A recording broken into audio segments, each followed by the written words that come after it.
Good afternoon, everyone. Ladies and gentlemen, and the cherished community members. It is my distinct privilege to welcome you to this session on care for the marginalized. So this is track 1, in case you are wondering which room you're supposed to be in. So this is the correct place. So in the spirit of our shared commitment to compassion and justice, we have gathered here today to engage in meaningful dialogue and reflection on how we, as individuals and as a community, as church, can better serve those who are marginalized and vulnerable.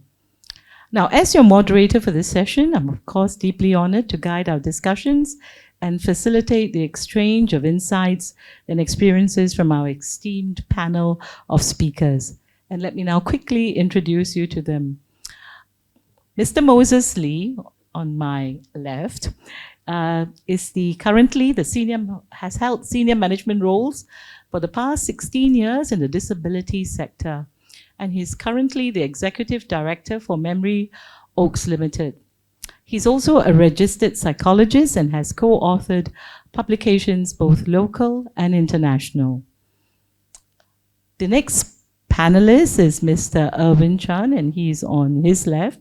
Erwin currently serves as the Chief Executive Officer of ABLE, Abilities Beyond Limitations and Expectations, a social service agency dedicated to providing a comprehensive range of support services tailored for individuals with physical disabilities. Erwin is passionate about customer excellence and client experiences, leveraging innovation and technology for the greater good, and a commitment to developing the next generation of talent. Next to him is Mr. Jacob Su, who is the Executive Director and responsible for the day-to-day management and staff, developing ACMI's mission, the Archdiocesan Commission for the Pastoral Care of Migrants and Itinerant People, raising its visibility to stakeholders, donors, and migrants. He reaches out he does community outreach, skills development, formation, and case management. Jacob also brings with him a track record of establishing partnerships with Caritas member organizations, the Catholic Archdiocesan organizations, parishes, charities, and non-governmental organizations. Next, we have Mr. Anthony Su, because you two are seated in the wrong order, but never mind. Anthony is a member of the Roman Catholic Prison Ministry in the Executive Committee, and he has volunteered with RCPM for the past 9 years. Passionate about serving those on the margins of society and a strong advocate of Catholic social teaching. He also volunteers at Catholic AIDS Response Effort, CARE, and Caritas Singapore's Formation Committee. And finally, we have Jacinta Rajoo, who is the Secretary of the Catholic AIDS Response Effort Management Committee. She joined the organization in 2004. She was drawn to serve in a ministry that cared for those who were afflicted by HIV and also suffered stigma and discrimination from society. Jacinta has served 2 terms as president of CARE and has seen the organization grow from a registered society under the Catholic Welfare Services to one that achieved IPC status and is part of the Caritas family of social service organization. So each of them brings a unique perspective and a wealth of knowledge rooted in both learning and lived experience. The marginalized, these can be described by those who are excluded or pushed to the edges of society due to various factors, such as poverty, discrimination, lack of access to resources, or social exclusion. And of course, care. Care extends to social support and connection, mental health care, environmental care, empathy and compassion, and cultural diversity, and more. Now, as we embark on this journey of exploration and solidarity, I invite you to listen with open hearts and minds, to engage with empathy and humility, to building a more inclusive and compassionate society. Together, let us seek wisdom, discernment, and courage as we strive to live out the timeless message of love and justice inherent in our Catholic faith. And I quote just from Isaiah 1:17, learn to do right, seek justice, defend the oppressed. With that, let me go on to now invite our panel of speakers. I will start off with a question in which I will pose, and I will invite each one of them to give a sharing and or their intake on what. So we started by asking, what moved your hearts to respond to the support to those living with HIV, AIDS, migrants, the prisoners, and those with intellectual and developmental disabilities when your organization was first incepted? Also, you may use this time to give us an overview of your various organizations and some of the key points that you wish to share and communicate with the audience. All right, with that, can I start off with you? Thank you, Jennifer. Firstly, I think just a very quick overview of Mamre Oaks. Essentially, we support adults with intellectual and developmental disabilities. We have been serving our local community since 2015. We're close to 9 years. Our mission is to really create a nurturing environment where persons with intellectual and developmental disabilities, especially those who may require a higher level of support, benefit from our program and services. We believe in uplifting the dignity of every human person. And at Mamre Oaks, we empower the persons with special needs to live lives of purpose and dignity, embracing their unique gifts and limitations. And we strive to create an unique space where they are welcome, loved, respected, and valued irrespective of their abilities and faith. In terms of what actually moved us, to start the organization, at least during its inception, at that point, I think one of the key things was there was actually a very long waiting list in terms of adult services for persons with intellectual and developmental disabilities. So 9 years ago, waiting list was very long. I think the founders who started the organization felt there was a critical need that something needs to be done to serve this pool of clients where, especially those with higher support needs. Yeah. Thanks, Moses. Good afternoon, everyone. And first of all, thank you for spending your afternoon with us in the morning as well. Appreciate that very much. Maybe a little bit about ABLE, and I've actually got a video, so I'll indulge you in that. But maybe just very quickly, why was ABLE set up? ABLE is focused, as we said, on the physically challenged, but those that acquired physical disabilities. And the reason for that is because the population that we serve is from 18 to 67 years old. And those that are younger, the youth, in Singapore, the government and the hospitals take care of all of those congenital disabilities, and they're very well taken care of. However, once they get to near adulthood, that's where they're in some ways left to their own devices, so to speak. So we came in and we really felt that that's a very underserved population that deserves our support. And hence, that's the reason why ABLE was very much incorporated back 14 years ago. So I think we always say, a picture paints 1,000 words. I feel that maybe a video provides you an entire book. So let me just request a video to be run to just help you understand a bit more about ABLE and who we serve and how we help them.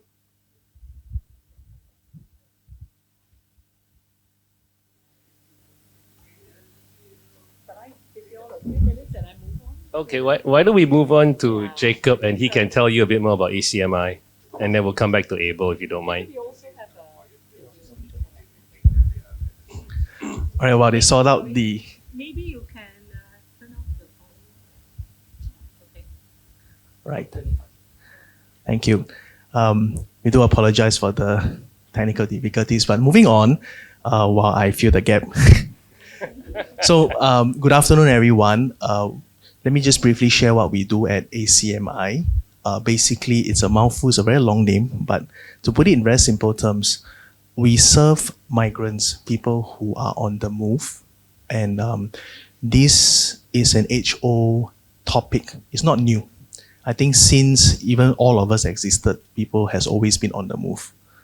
And rightly, this is something that has always been very close to the heart of the church. So naturally, the church has a response to migration issues. However, in Singapore, we are about into our 26th year. And what we do essentially is we anchor our efforts among four key pillars or four areas of reflection, which we welcome, we integrate, we protect, and we enrich. And these are the four action words, actually, if you looked at it, that guides us in how we eventually seek to be family to migrants. We recognize that people move for various reasons, especially in recent times. Perhaps in today's conference, we look very more intimately at how climate change is affecting all of us. So the latest category of people who are on the move, if you may, are your climate refugees or even climate migrants.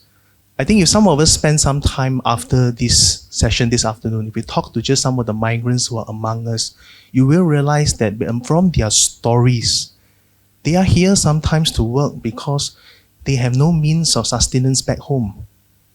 They are farmers, the crops fail. I try to go fishing, I get nothing. What do I have to do? I go to somewhere better and I work. I leave my home and I go to a foreign land. So how does that feel? And what we hope to do is, since it takes a lot for you to be here, we want to welcome you, make sure that you settle in well, you understand, you are comfortable. Sometimes there are not so nice people around, you get into trouble, or trouble finds you, as they say. We will protect you, we will help you do the best we can. And at the same time, we recognize that there are differences. Differences can make us or they can break us. So we seek to integrate. How do we understand and appreciate and accept each other's differences and live together as a community? And at the same time, all of us, the whole buzzword we have been talking about this afternoon or today is about dignity. As we reflect about what dignity means to us, one of it is we all have potential to be who we are really called to be. And that means that we too should have an opportunity to enrich ourselves. So flowing into this, there's really a lot of things that ACMI does, and I don't think I do justice to my fellow panelists and to all of you by trying to summarize them. But beyond this, I can invite you to visit our website, our social media. You can see there are a lot of things that we do, but essentially, we do a lot of things in the nutshell, like most social service agencies. We do casework, we do counseling, we do assisting, we do run classes, baking, cooking, Zumba, computer, photography, mobile photography classes, and so on. We bring communities together, we bring people on learning journeys. A lot of us think that we know a lot about migration, but wait till you go on one of our learning journeys and you see where do our migrant brothers and sisters live. A very classic story I always share with people. We went to one of these schools and we asked the students, where do you think the migrant brothers and sisters stay? So very innocently, they told us, sir, you see all the empty fields in Singapore. We don't have much space, but at the end of the day, right, they will pitch tents. They will live there. And the next morning, they roll up their tents and they, in the true spirit of migration, they go to work. Now, that can cause worrying trends or cause us to be concerned, but it is also an opportunity to seek understanding, to seek appreciation, to seek knowledge, and we share from there where do these people live, what do they do, and so on. So we do this in integration as well. And in the nutshell, again, this is what we do, and what motivates us is really to be family to them in whatever time and duration that they are in Singapore. We want to be that second family to them and that help them to live meaningful and purposeful lives. Thank you.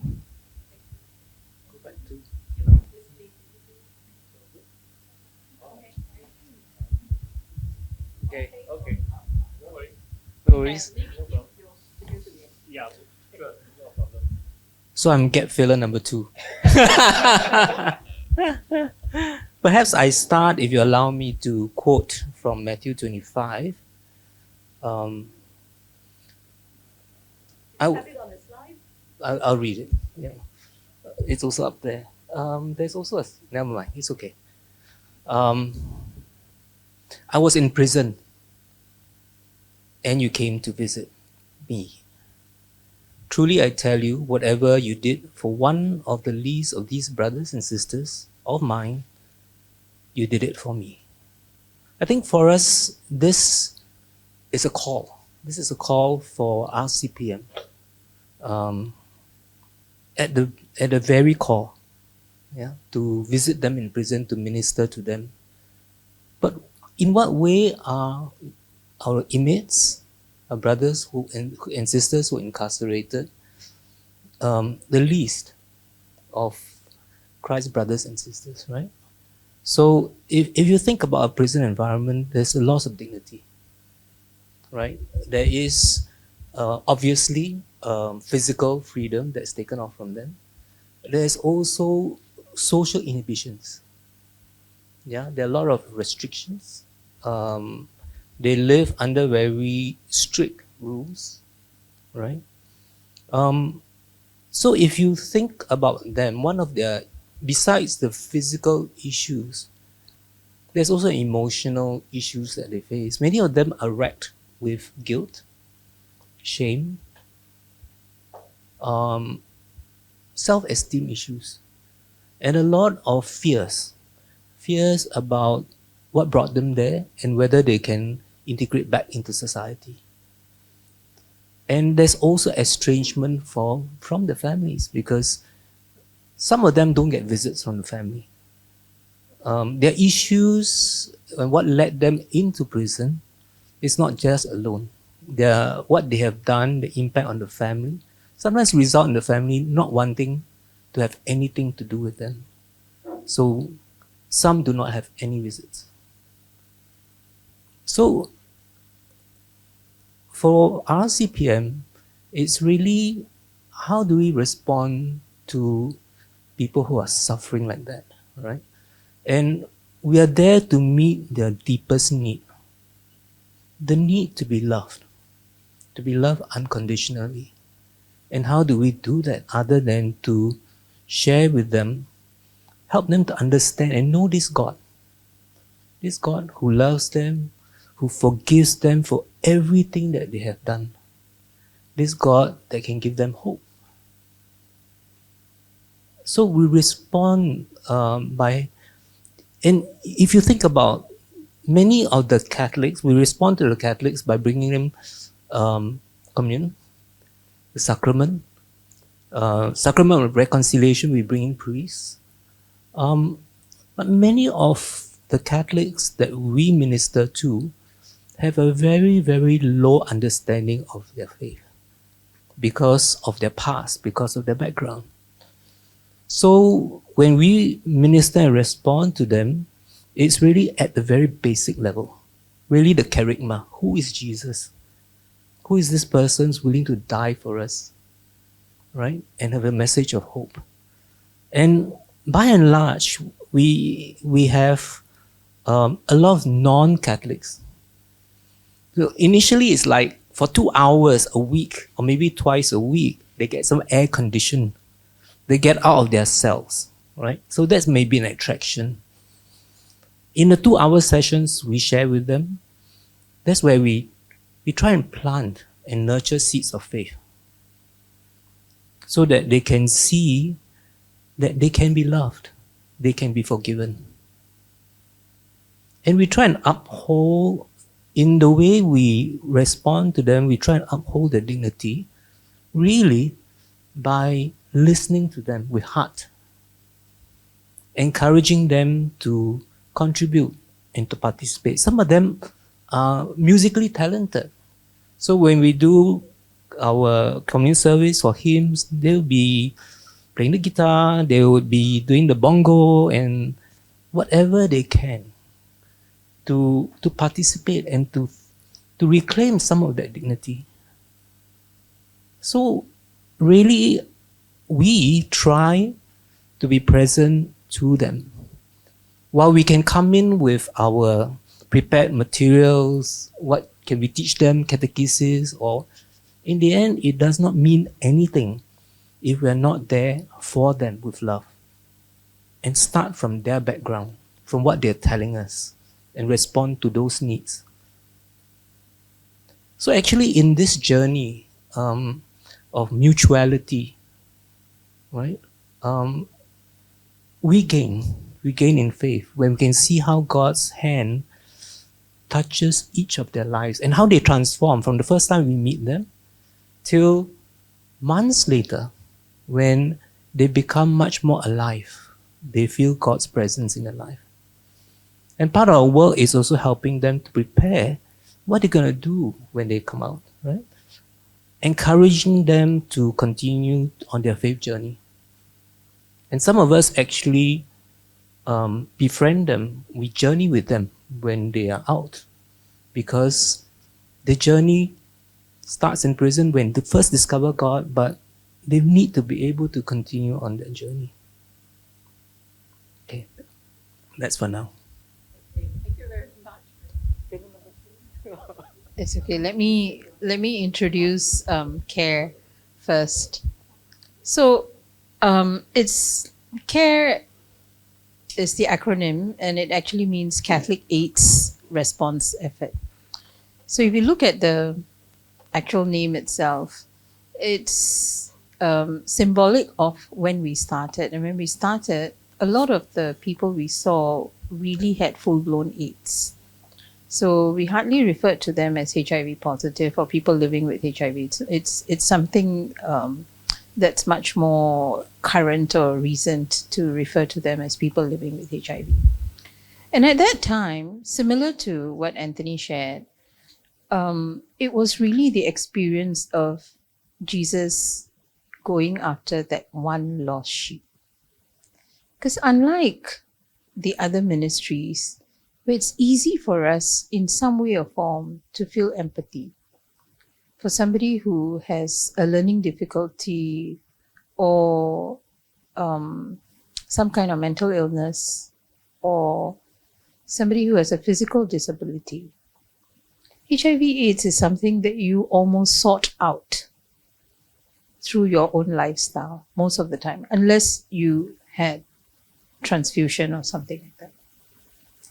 And it was one of those things that the minute you find out that someone is HIV positive, the first thing that comes to our mind is, how did he or she get it? So it starts off with judgment. So it's not just that you are marginalized, because the government's stand on this is, let's put in a lot of effort to educate people and to talk to people about prevention, because this is avoidable. We don't want any children in Singapore to be born with HIV. So the standard is 0, right? Not one child should be born with HIV. And let's teach people about what is risky behavior and what you should not do. Now, beyond that, if you still, in true Singaporean fashion, I will say, die, go and get it, then what should we really do for you? But in our Catholic faith, we withhold judgment and we go after that one lost sheep. This is not critical mass. This doesn't make financial sense to provide services for these few lost sheep. It's a question from a committee standpoint and even as a charity standpoint, something that we grapple with on a regular basis. Because this is not a corporate enterprise. This is Jesus' ministry. And so, similar to maybe the people in that RCPM deals with, the people that we encounter have multiple issues. HIV just happens to be one of them. They may have been in prison. Many of them have been. Even while we are working with them, they may go to prison. They have opportunistic illnesses that they deal with. They are estranged from families. Sometimes not because their families don't want to be with them, but because of the journey that they've taken through life, they themselves tell themselves, I don't want to put my family through anymore. So let me come out. So when CARE first started, it was just a group of volunteers who happened to be Catholic, who found that those with AIDS were sleeping rough before the term sleeping rough was coined. And they were literally just out on the streets because they had nowhere to go. And they were picked up. I think we had a rental flat in Toa Payoh, and it was self-funding, and we just housed them there. Novena Church was kind enough to allow us to use their parish or their church as an address. And it was really did not make any financial sense. It was really purely going after that one lost sheep. And I think for all intents and purposes, we have kept that mission alive. Although the face of HIV has changed, our geography in Singapore has changed, the people that we minister to, their needs have changed, but we are still going after that one lost sheep. Should I just then do an intro of Abel in the absence of the video? Is it working? When I found out that I got stroke, I just felt like my life would change. The left side of my body was paralyzed. I'm not able to work and go out freely. During taking public transport, I would wait for a few steps. Some people, they like look at me, then it's like I'm blocking their way. I supposed to in the Navy. I stood down. I was thinking they called me. I came all of them breathing, all of them. I can't feel. Abel started in 2010 trying to find the needs of how to help the physically challenged community. When they acquired their disability, they may think that they are at the fringe of society, but they are not. We are there to journey with them, to enable the physically challenged to live with dignity. The mission of ABLE actually stands for like ABLE, right? Abilities beyond limitations and expectations, to reinforce that you have something that allows you to contribute. So we're going to give you the support programs, rehab, even transport, which is wheelchair accessible. And what these expectations and limitations are, is it because you are afraid? Is it because you just need some guidance? So that's where all the little services come in to help you through that process. ABLE is one of the few rehab centres that has an in-house speech and language therapist. We have day rehab, and of course our return to work program. Then we do have our respite centre where we have programs like ABLE Chef, Pilates, swimming, art therapy, music therapy. Over here, Audrey gets 1 whole hour, the client comes to me for another whole hour. And having that time allows us to understand them as a person, to be more effective with the recommendations that we make. One of the things that Kenny, after he settled down back home, was that he wanted to be able to get around in the community independently. But that involved taking a bus, that involved navigating through a crowded shopping mall. Bit by bit, slowly desensitizing Kenny to the very dynamic world that is out there compared to home. Especially the community setting, the university. Always do that. We don't Mongolia, they will live as we teach me how to do the camera Bible. I'm happy. I'm good at music. When I started doing rehab at ABLE, I started doing occupational therapy. They also introduced me to physiotherapy at ABLE also. Then after a while, they also asked me what my plan was. Then I told them I wanted to go back to work. The job coach and the counselor helped me build up my resume.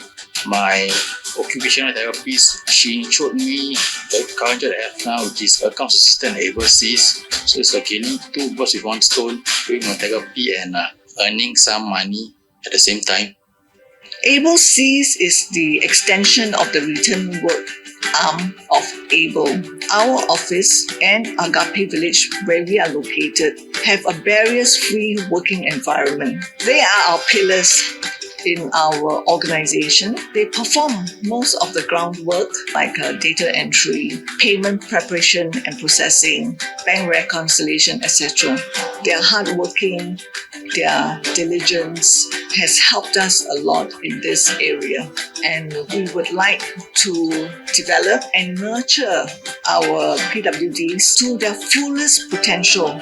We also do not forget about caregiver, because caregiver is always the unsung hero in the journey of physically disabled people. I experienced it myself in taking care of my sick parents. I began to understand, yes, it is so difficult to be in the position of caregiver. That connect me to what we do in ABLE. We look into their interests and we help them in their difficult journey. Unfortunately, in 2018, my sister, she got struck with a stroke. Every day, as early as 7 o'clock, I have to be in the hospital, change her, assist her to go to therapy, to encourage her to do all the exercise. Because when you are handling a stroke person, it's not easy. We joined ABLE.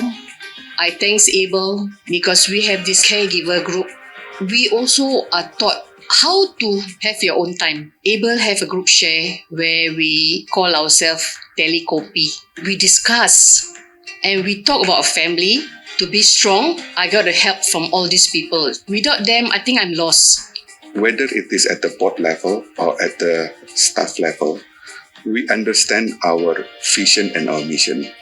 And that has always been the guiding force and the guiding principle behind our reach to our client, working hand in hand to be the ears, the heart, as well as the voice of the physically challenged society. Each client who comes through ABLE is unique. Many of them are very courageous. I always tell them that it's your own hard work that makes you reach your goal. And to see them come to the end of the journey when they reach their goals, that's really very encouraging.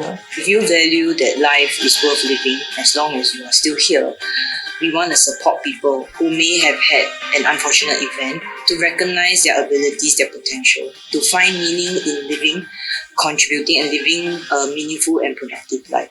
Some people, when they face this disability, they will think like it's the end for them. But to know that there are organizations like this to support people like us, so they may not think it's important, but every little help counts, financially or physically or mentally. Just words of encouragement is really good enough for us. We don't have to give up. Thank you, don't give up. Never, you.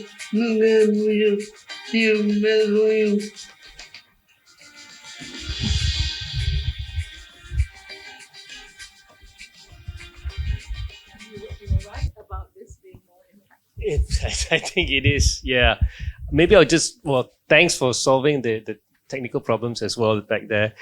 Maybe I'll just very quickly also sum up one of the things that, and I think it's maybe it's God's hand in this as well, that He's kind of ended up having yourself sharing, because in many ways, to some extent, a lot of our clients are also prisoners of their own bodies, right? And oftentimes, as you've also heard, many of them are seeking to regain their self-confidence and their dignity as well, right? Which I think a lot of what we all do here on the panel is how we're trying to serve our beneficiaries and clients.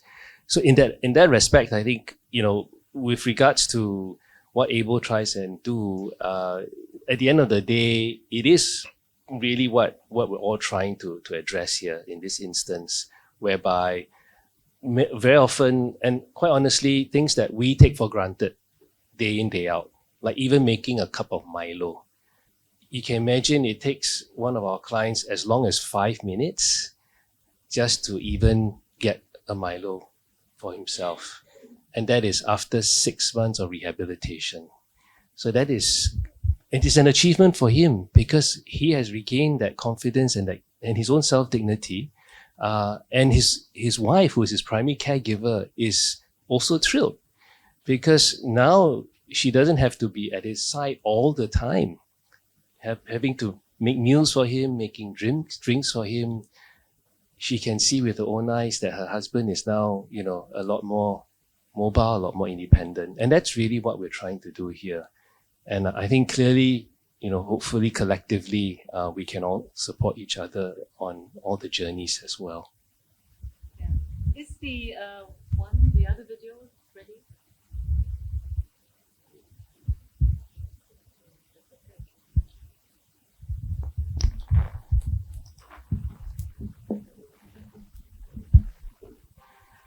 I was very sick and I was warded. The doctor came and see me. He said, I got bad news for you. I said, yes, what is the bad news? He said, I got HIV. I was shocked. I asked him, doctor, how long will I live? Very most a month or even less. Be prepared. I was lost. My head went blank. I don't know what to do. I just cried out. Where is my dignity? I just want to end it all. Fear, shame, anger, guilt, rejection, loneliness, worthlessness. In their darkest hours, having exhausted all avenues of trying to live with their family, friends, and staying on their own, where can they seek refuge and hope? Hopeless and at their wits' end, who else can they turn to? They need to be healed. They need God, the love of God, and to discover their dignity as a child of God.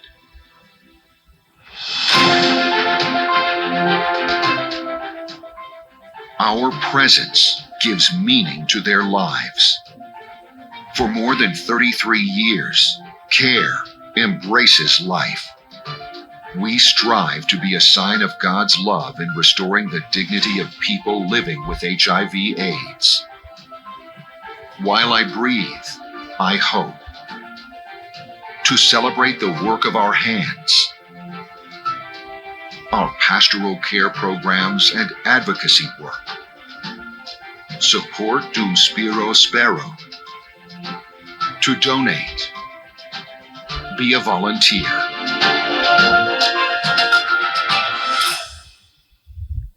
So, one of the things that you would have seen in the video, if you noticed, was a lot of the faces are blurred.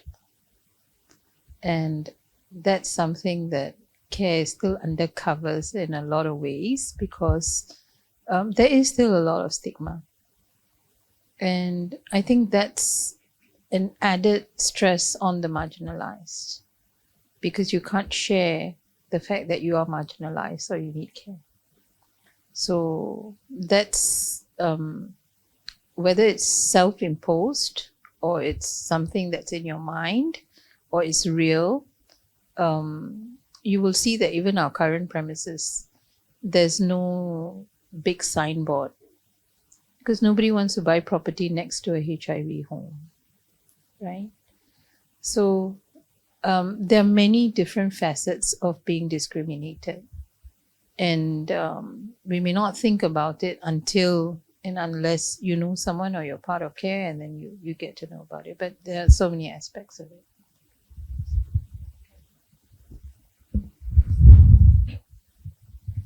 Thank you all. So what we have in this first part of our session, an overview from all our panelists about what their key organizations, tasks and their challenges. Do you have any questions? I can throw it open to the audience. If not, I will ask them questions that I have prepared. But I really would like to hear from you. Anything that has stirred you? Yes. Jacob mentioned about casework with some of the migrant workers. Maybe you already wanted some examples of the casework. And my second question is,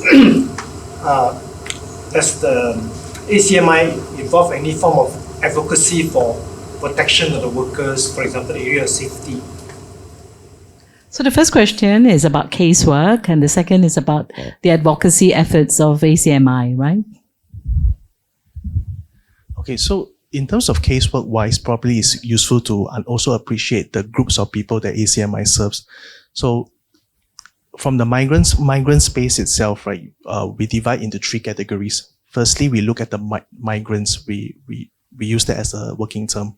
So people who are working in Singapore, they can be your construction workers, your domestic helpers, or even your professionals. So true to the gospel, the mission of the church, we serve across the full spectrum.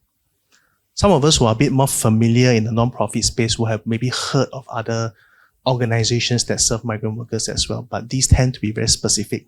They serve a specific group of people. But for ACMI, because of our roots, right, maybe we can say no choice lah. So we serve everyone, regardless you are a professional migrant worker or expats or even a domestic helper and so on. We assist them. The second group of people are transnational families. And these perhaps are a group of people that sometimes go unnoticed among us. So these are defined as family units with a local and a foreign spouse. Relatable examples would be the husband is a Singaporean, the wife is either Vietnamese or a Chinese national. In some cases, you have the wife who's a local and the husband is a foreigner as well. Now, the third group of people that we serve are we call itinerants. These are essentially people on the move, and this is one group of people that is usually quite not much is said about them because there are real sensitivities about their profiles, and I'm referring to people who are suspected victims of human trafficking. They do happen, which is why in Singapore there's a trafficking in persons task force at the government level as well. Victims of scams, sometimes unfortunately they fall prey to scams. They are promised jobs in countries like Australia and different places, but they are stuck when they try to transit through Singapore and they cannot move forward. We also have people who are seeking asylum. They are running away from their countries for various reasons, and in desperation, usually from these places they come from, there are not many countries that their passport allows them to enter without a visa. So Singapore happens to be one of the countries that they can come in for 30 days or more without a visa. So in desperation, you always try to find a way out. So they find themselves here. So these are the three groups of people that ACMI serves. In terms of casework, very broadly speaking, we always seek to understand where they come from, what is it that, where they are at. And the key driver of our casework is to give them hope. Is to really help them to see in the desperate or the bleak and the dark situation that they may be in, there is still a possibility to move forward. When it comes down to actual case management activities, you're looking at things like counseling. We have people who sometimes have gone through trauma, domestic helpers who are victims of sexual crimes, migrant workers who have been denied their salary, having work injuries and so on, while they are being assisted through the proper channels. But sometimes there's a lack of that social support, the isolation that we keep hearing today in today's case. It is a real challenge or a real thing that is among the marginalized as well. We seek to also provide financial support in some cases where practicable, like the itinerants especially, when they're stuck in Singapore, they have literally no means of assistance. There's no government schemes, nothing.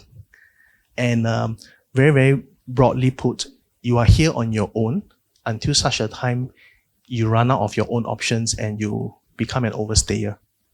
And that's where, the law will take its course. So sometimes we have to send them to the next destination, either home or to the next safe place in our assessment. So this broadly sums up the case activities that we do. The second question. Okay, second question regarding advocacy is, I think we do advocacy, but in a way that is very unique within the Singapore space. So, a lot of times when we talk about advocacy, the first thing that comes to mind, you're talking about very loud, very protest and things like that. But there's a lot of advocacy that goes on behind the scenes. So we do engage the relevant stakeholders, government agencies, even fellow NGOs in the space as well on issues that affect migrant workers and so on. And we do share and give our views as well. One example I can share is in the recent amendments of the Foreign Employment Dormitories Act, where it regulates the living standards of dormitories. So the government consulted the church in these views, and of course, we represented the church in looking at the legislation and making our representations as well. So these are some of the advocacy work that we do behind. And a lot of times advocacy also involves being informed. So a lot of our work also is centered upon inviting people to come and see. You try to convince someone who is not in your space, who does not appreciate what is happening in your space, and they hold a very different view or position from what you think and see the situation is. Very likely you will have tension. You'll have conflict. So we invite people to be in the space. We help them to see where we are coming from. We may not necessarily always agree on everything, but again, I think one of the conversations that came out in the morning is also this whole journey is a process. Perhaps in our time, in our generation, we don't see changes, but it does not mean that we give up or the next generation cannot have a better standard or a change in the quality of life. And to sum up my response is, I think over the years, if we looked at it very, very objectively in terms of the developments, in Singapore especially, the whole space, the treatment, the welfare, the environment for migrant workers has improved over the years compared to 10, 15 years ago. And I can say this confidently is because ACMI is also part of the regional network as a church. So we are also connected to the other similar ACMI within the Bishops' Conference. So we hear of what's happening in Malaysia, we hear of what's happening in the region, the countries around us. And with that, I can really say that we have more to do. It's not done, but we have made a lot of improvements. And lastly, the point perhaps on the topic of advocacy, I would like to leave us to think about this. A lot of times we imagine advocacy to be an institutional effort, something that an organization should do it, the church should do it. But what about my individual role in advocacy? How can I advocate, be it people with disabilities, the incarcerated, people with HIV, migrants? What is my role in advocating? And it can be seen sometimes from very, very small acts of just being accepting, even we ourselves overcoming our own prejudices and discomforts. And it is usually from the very small levels that it grows up into community. Now, end of the day, society and communities are essentially shaped by what? A collective values, a collective set of values. It is what we believe in that shapes or influences policies and societies as well. So that's something I will leave everyone to think about. Thank you. Jacob, just one or 2 points coming up from what you were saying. Are there any language barriers when you're dealing with your so-called beneficiaries? And secondly, do you all provide legal representation? Well, language is definitely always a challenge. I myself don't speak more than 2 languages. And the people we serve, there's almost 10 over languages. So yes, language is always a challenge, which is why we are always on the lookout for people who speak multiple languages and can help us. And this is especially very, very poignant when they are in crisis, when you are in trouble, when you are distressed. Your own language sometimes is the comfort. Imagine trying to articulate your problems in English when you're not conversant, you're not fluent in English. And so we do have to struggle with it, but at the same time, we are blessed, and from time to time, or almost every time, God will send someone who can speak that language. You know, we have cases where it comes out and they speak French and we are like, okay. And then almost immediately, a message will come through my colleague's phone, right? Someone that we know, oh, this guy can speak French. Okay, very good. And then that guy get roped into the case, like, whether he or she likes it or not. But my point is, yes, it is a challenge, but I think that's where, as a community, we can support each other. There's a variety of gifts as well, and we all speak different languages as well. We don't provide legal representation directly from ACMI as per se, but we do partner with partners. We work with Catholic Lawyers Guild. We work with Pro Bono SG as well. And sometimes we come across in our sharing, in the work that my good colleagues from the comms do to build up the awareness. People come to know the work that we do and they say, hey, I'm a lawyer, I want to help and things like that. Say, okay, we'll put you on a speed dial. If we have some cases and things like that, we will have you to help and things like that. So a lot of things once again is the blessing that God gives us through the community. Any? Yes. Hi, my name is Paul. I have a question for RCPM. I forgot your name. Anthony. Hi. My question is a bit long because it comes with case study. So bear with me. I work in the church. I work in St. Mary of the Angels. So last year, I have about a handful, 5 to 6 ex-offender. After they are out, they came straight to St. Mary's. And they say, St. Mary's can help. With a letter. And when they are out, the letter is within 1 week. So they just came out. So this Sorry, is... you said they came with a letter? Yes. Was it from Anthony? No. On prison. Yeah, they're out. Yeah. So this is our context lah. Okay. So they say that they are directed to St. Mary's. But they didn't say who directed them. They said counselor. Okay. So now my question is, can you share with us from the ministry, when you're working with them, helping them to integrate back to the community, helping them to have a second chance, working in the family, how do you bring them back to churches, to integrate into ministry, because we understood the term of community. Yeah. And many a times when they come to us, in this case, the common currency is I need money. I need a home. Which all of us are from parish. We know that church cannot house.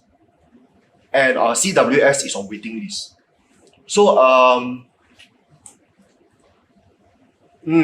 like how when you're working with them, helping them to get out, to integrate,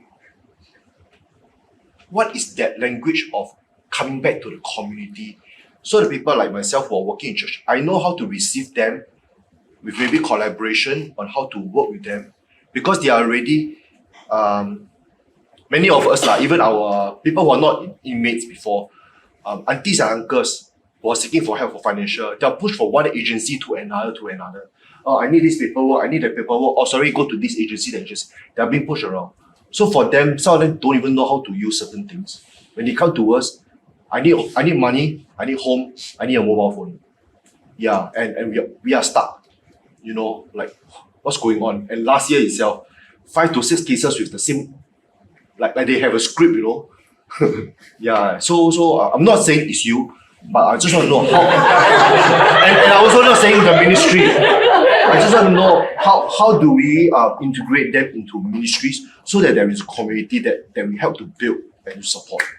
I hope you get what I say. Thank you, Anthony. Thank you. Thank you for that. Your example is very exceptional, because as far as we know, the prison would not direct them to a church, right? That's very exceptional, right? So what happens is that when we help them, as they come out, we cannot leave them with our numbers, right, to contact us. They know they've been given the RCPM number that they should call. And when they're released, they call the office and they say, I want this person to journey with me. I want this person to contact me, to befriend me. And that's the start of that journey, right? And depending on our individual capacity, not all volunteers do that, because it is very challenging, especially for females.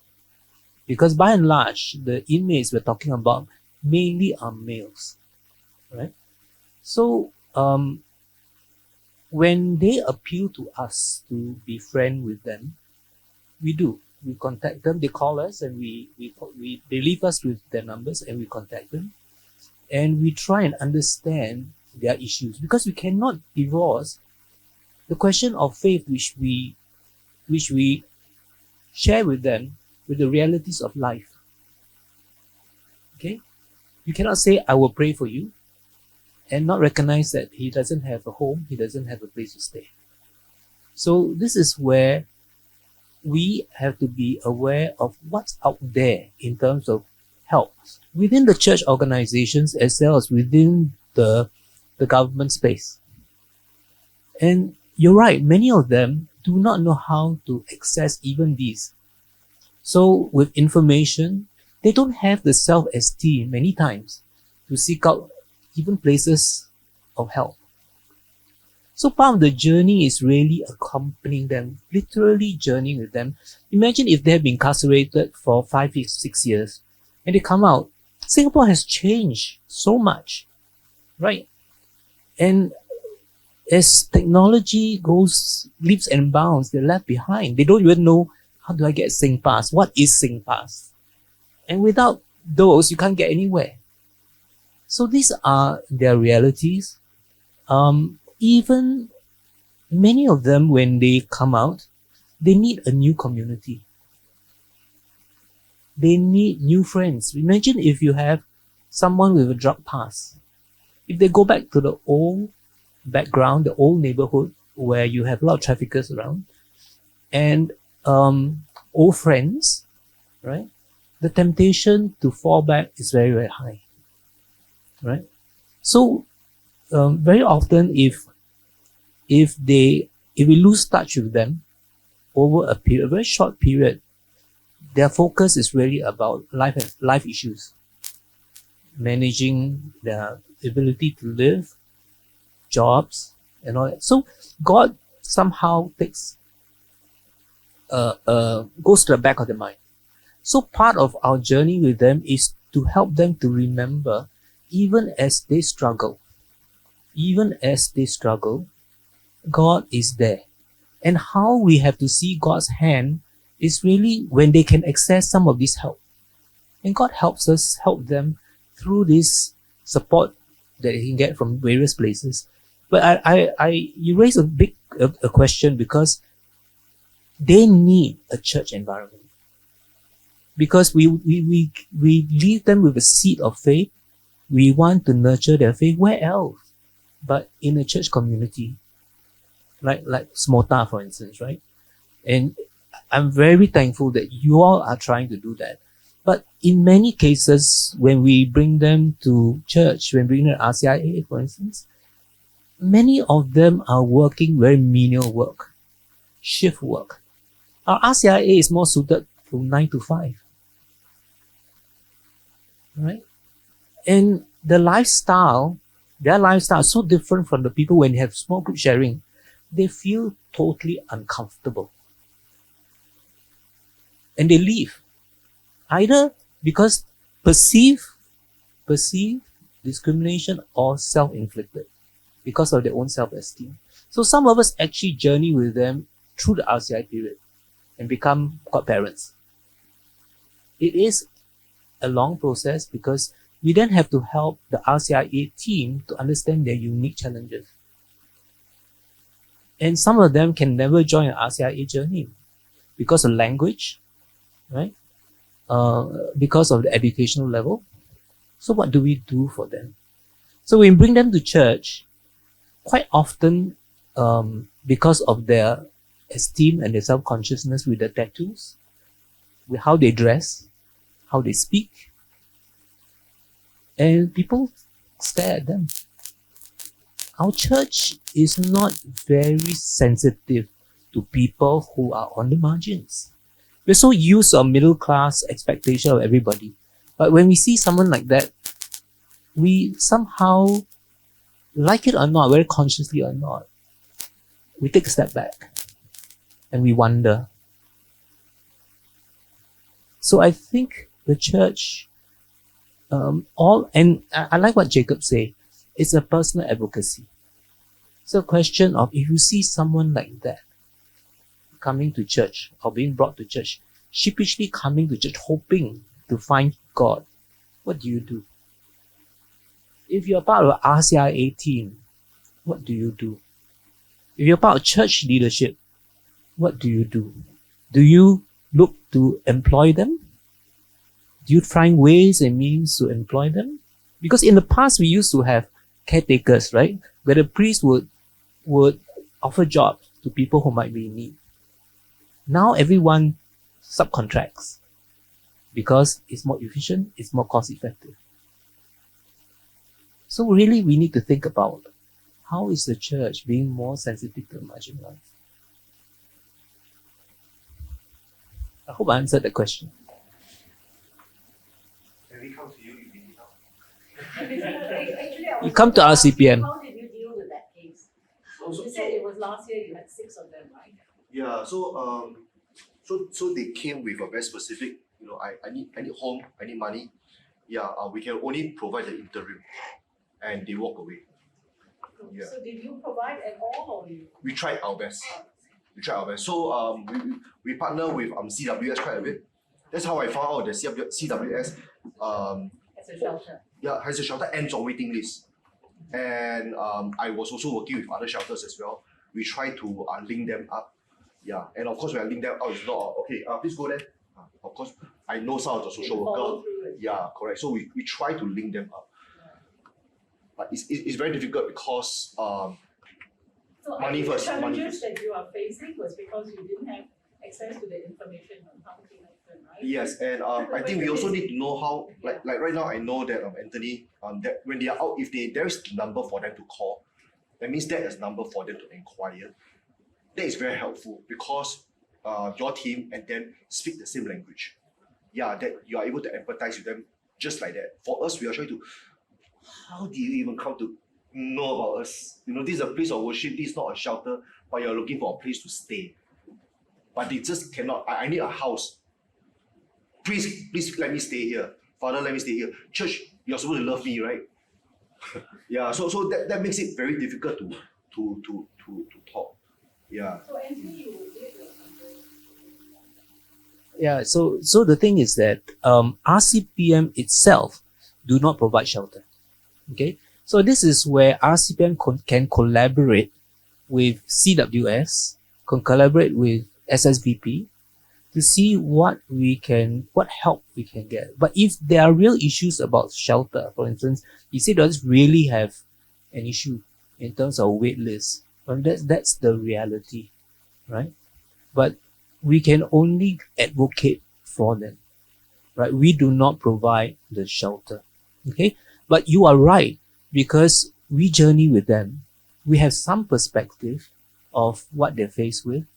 We are also mindful that some of them, because of that background, and if they have a drug past, there are times when their need to be really checked, right?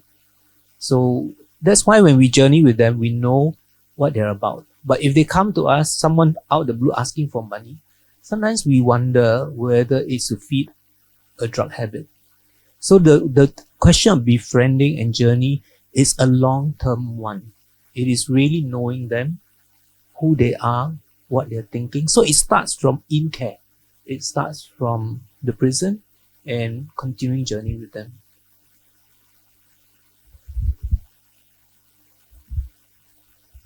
Thank you. Any? For anyone. I think I can say that as a Catholic social mission organizations, we accept organizations, right? Whether you're Catholic or not.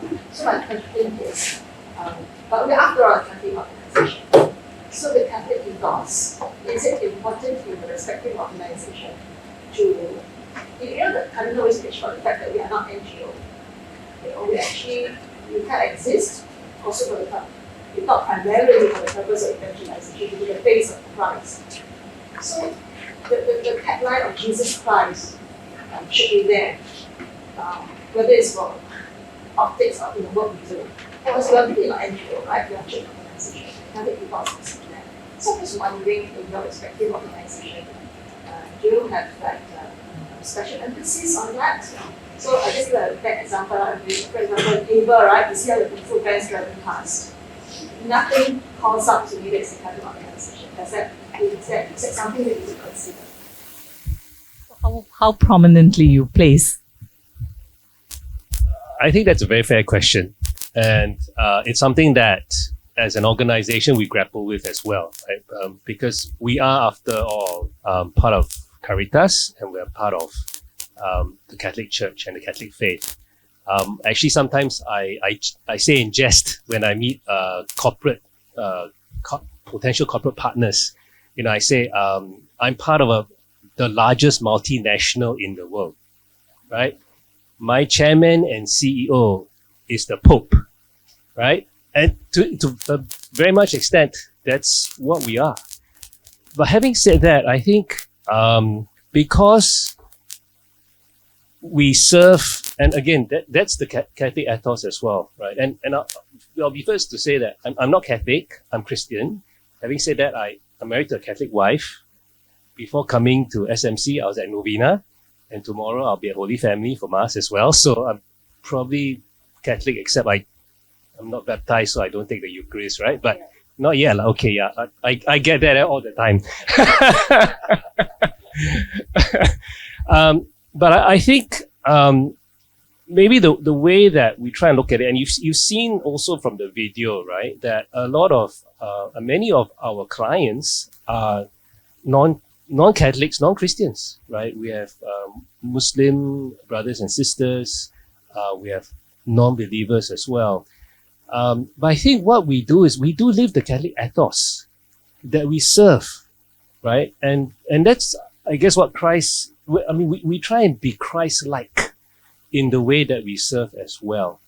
But I think we also, as part of being Christ-like, we respect other cultures, other religions, and in that process, it does not hinder us, in a sense, from serving and helping, because that's why we exist.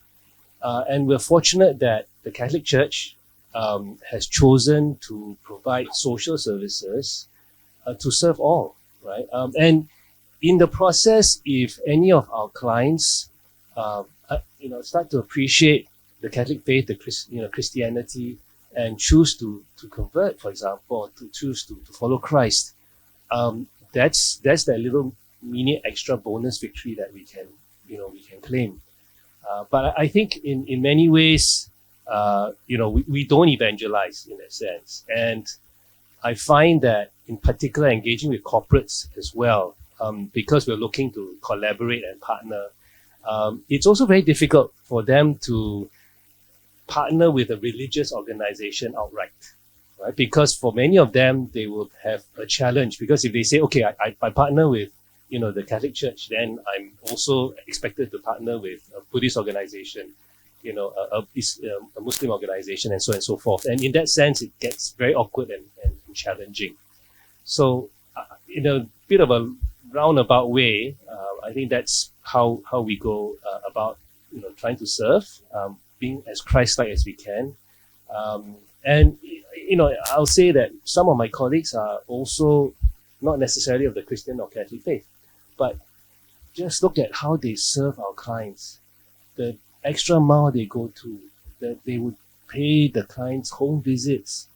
You saw some of what they do, right? They walk with the client, they take them to shopping malls to give them confidence and to feel that our clients can reintegrate back into society in a much more meaningful way.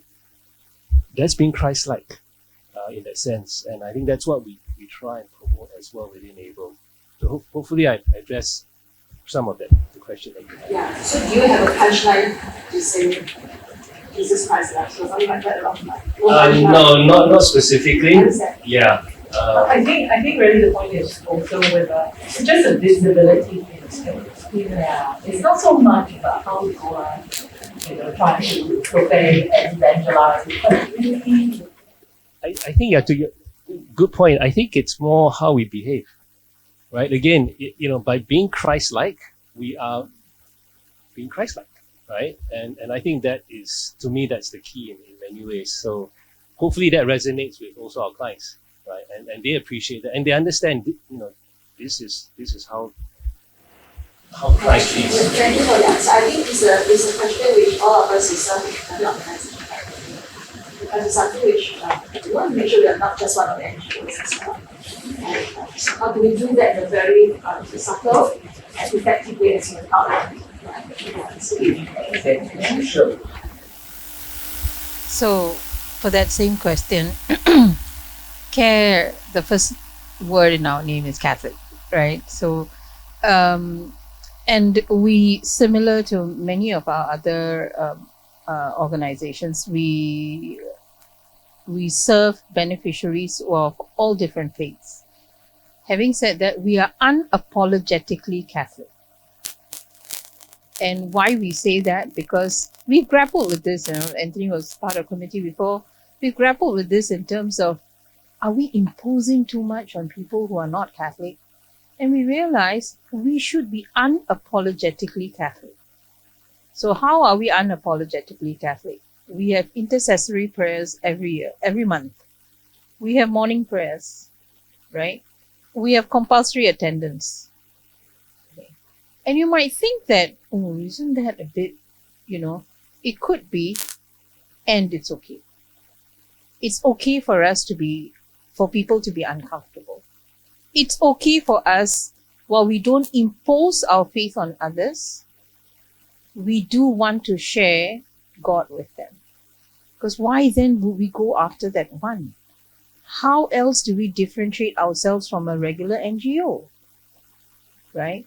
So we do share our faith with them. We do have, success stories of people who decide to go for RCIA, and we have people who have journeyed with them, and we have one in hospice right now who was baptized very recently. And for us, that is meaningful. That is our ROI, right? More so than anything else, that makes a huge difference for the work that we do.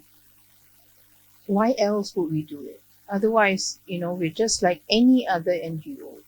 And so our ethos is Catholic, and I want to say this again, we are unapologetically so.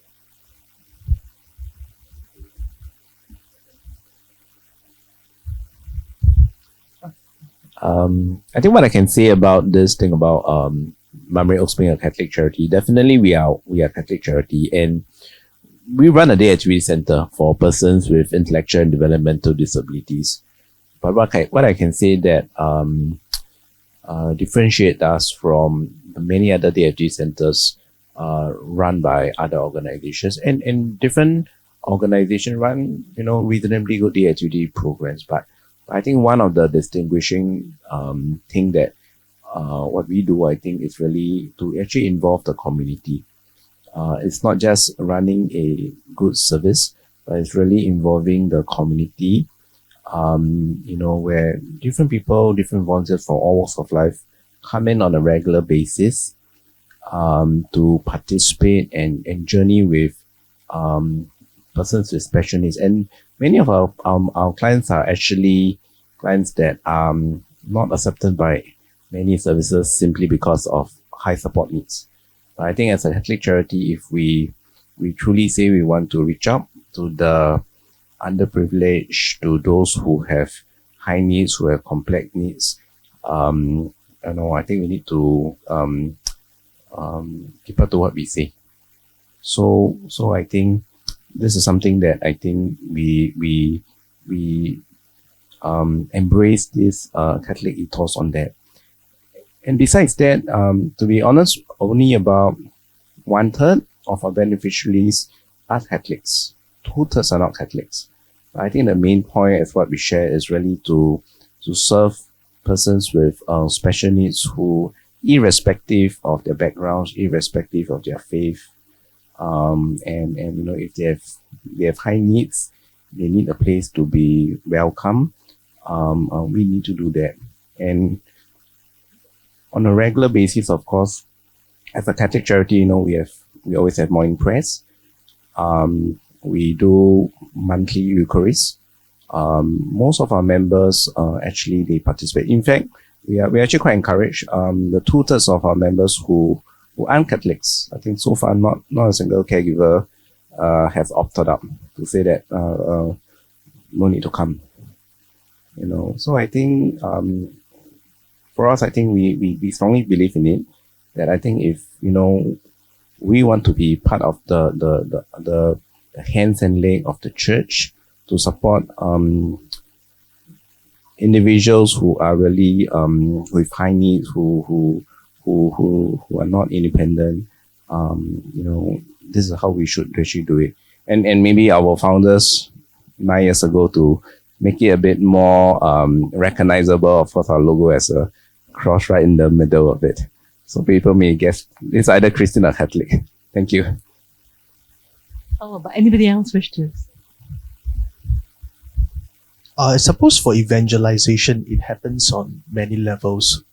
The very, very straightforward one that we are very familiar with is visually, like, talking about it, having symbols that are prominently displayed. While these have its place, it has its purpose. Ultimately, I think the key idea about evangelization is about proposing. It's about suggesting to the people that we meet about this life of this person, Jesus, that has changed our life, that we believed in. And that, I think sometimes we can be creative about it and go beyond just that visual representation of it.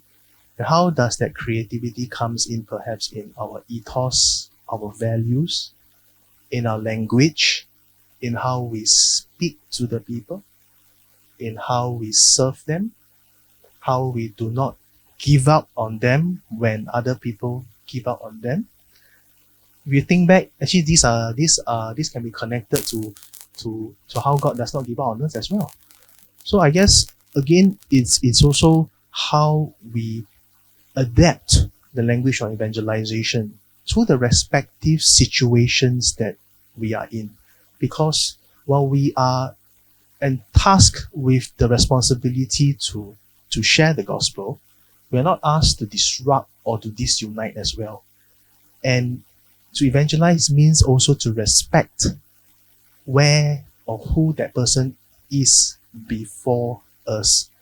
Of course, then this means, I think my fellow panelists have shared a lot about how we seek to provide that experience.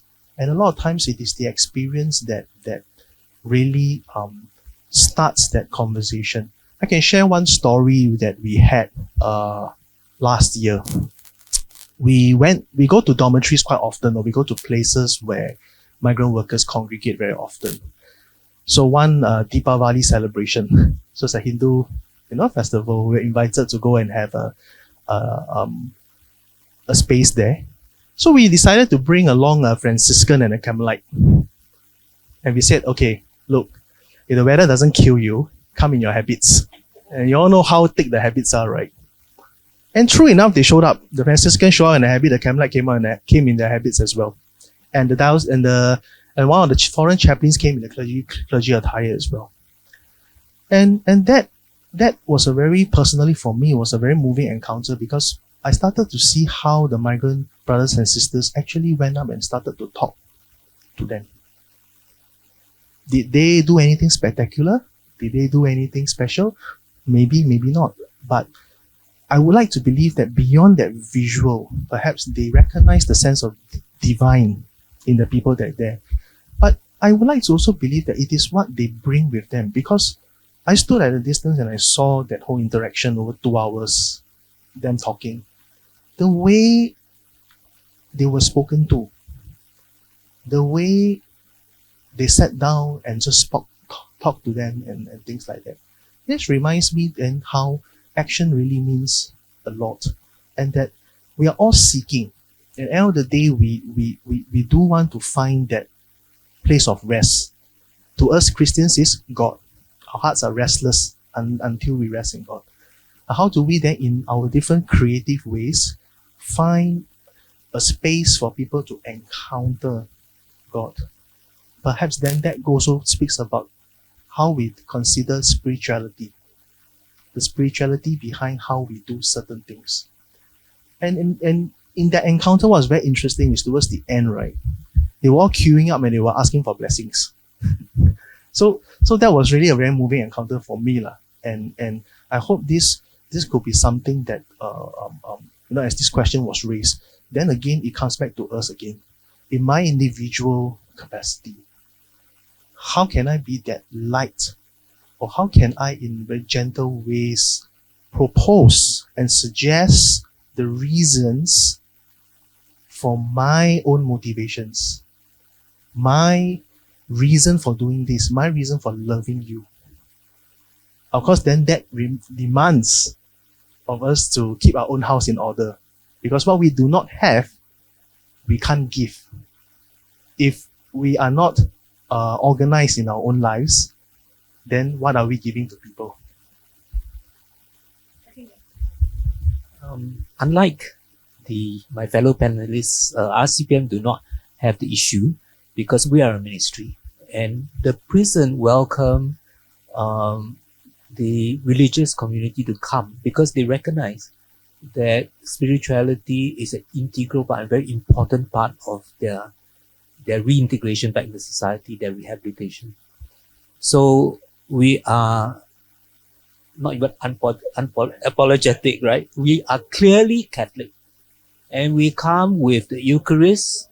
And we bring communion, right? And we help them to understand what is present in the Eucharist, right? So for us, it is really sharing our faith, not just preaching, because I think you can preach all you want. But like what Jacob says, right, in the end is, how am I perceived as an individual when I minister to them? Am I talking down to them? Do I see them as somebody that needs preaching and they do nothing? Or do I have the humility to know that this person has a story I can learn from? Just as a personal experience, right?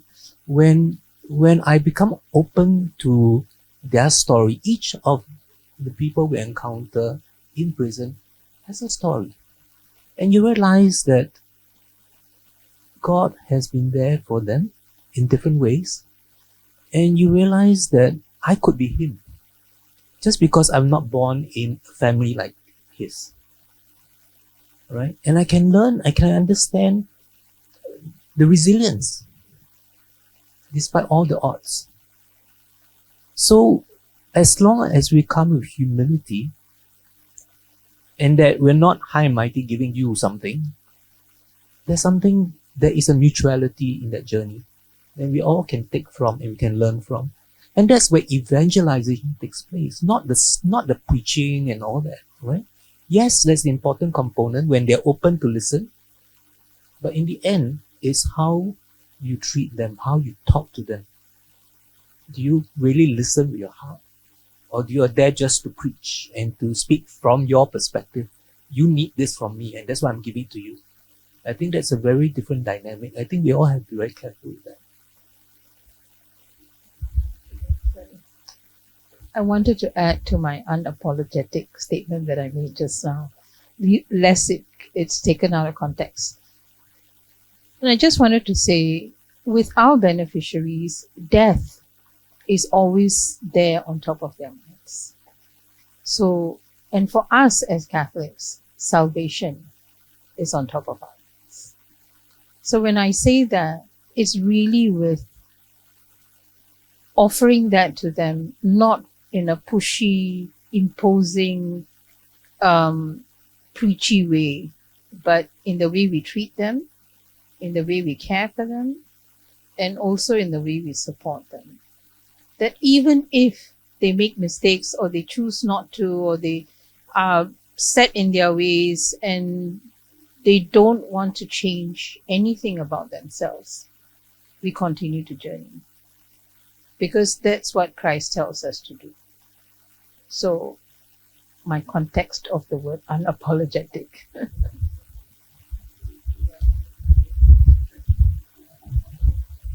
Okay, I think this session, this question has thrown up quite an interesting perspectives. It could be strategies that, for example, ABLE uses, but the point really is at the end of the day, as you shared, like the rest, you still have the Christian values and that's still there. All right, I know we are running out of time. I know she says I'm supposed to round up, but there was one. Yeah. Just for Anthony and Jacinta, I think you're sharing and watching the video, about inmates and HIV acquirers, and it's a choice of life. So I was wondering whether as the ministries actually have ever thought of, kind of like maybe say collaborating together and maybe whereas from inmates and outside, because what I was just reflecting upon is that it's all life choices and sometimes due to wrong life choices, sexuality, mental health related, and have there been any opportunities of collaboration with other Catholic ministries as well?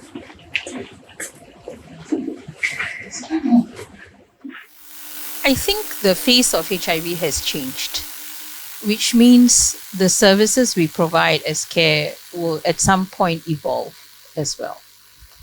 And when I say the face of HIV has changed, HIV infection is now predominantly through homosexual contact.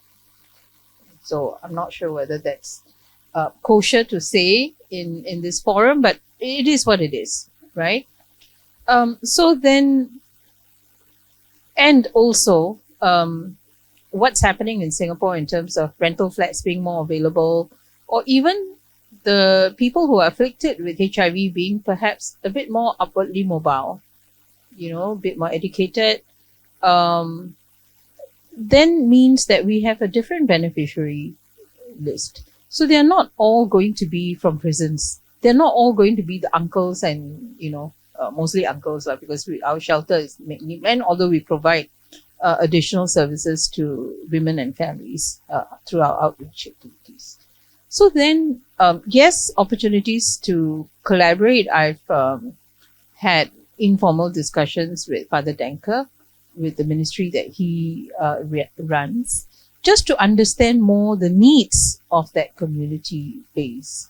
May not necessarily be, because not everyone who is afflicted with HIV may require our services, right? However, we have a huge role to play in terms of advocacy.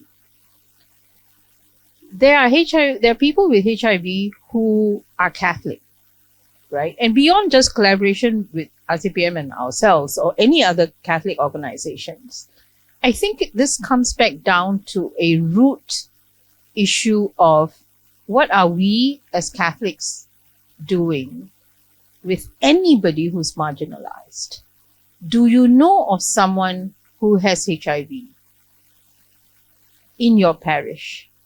And if not, is it because there is stigma and they don't know how they're going to be treated? Would you feel comfortable sitting next to someone who has HIV? In parishes where they ask you to turn around and say hello to someone or shake hands, would you feel comfortable doing that? Would you feel comfortable breaking bread with them, having a meal with them, having your child have a friend or have a play date with someone else who has a parent who has HIV? These are all questions that we have to ask. Because I think, and I want to say, all of us here, to some extent, are the woke people. We are the so-called enlightened ones who care and who want to think, but this is not our base. Our base has to be bigger than this if we want to address these issues. So yes, happy to partner with any organization, but I want to partner with every Catholic person in every parish. And I think then we will have a bigger impact. Just to follow on from what Jacinta said, right? I was in care for many, many years, all right? So, and my move to RCPM was aftercare, right? And because of that, there's a lot of collaboration. We have clusters in prison of HIV people who are kept aside, and we minister to them as RCPM. So when they're out and they need shelter, ta-da, we go to care, right? Where care is able to accept them, I think that's what takes place, right? And sometimes we have families of people with HIV. The person is coming out, and the family doesn't know what to do. Sometimes they are diagnosed with HIV when they're in prison, and they do not know how to make of this. And this is where we can go to care. I was in care, so I was able to respond to those questions. How do you deal with someone with HIV when they come to your home? Someone asks him, do I have to bleach all his clothes? Right? I think this is where awareness advocacy really helps. And I think RCPM, based on the gentleman, Eugene, is it? Paul, okay. We can do more in terms of advocacy. We can do more in collaborating with the parishes, with our organizations to advocate for people who are ex-inmates and their families. Really, in terms of understanding issues so that they can be welcomed into our communities.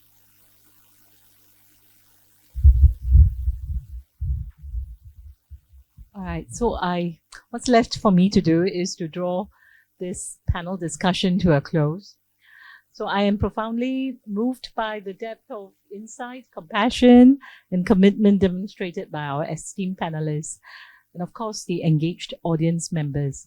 Now, throughout our conversation, we have explored the multifaceted dimensions of marginalization, from experiences of individuals working within the prison systems, with those living with HIV, AIDS, and from those working with beneficiaries with intellectual and physical disabilities.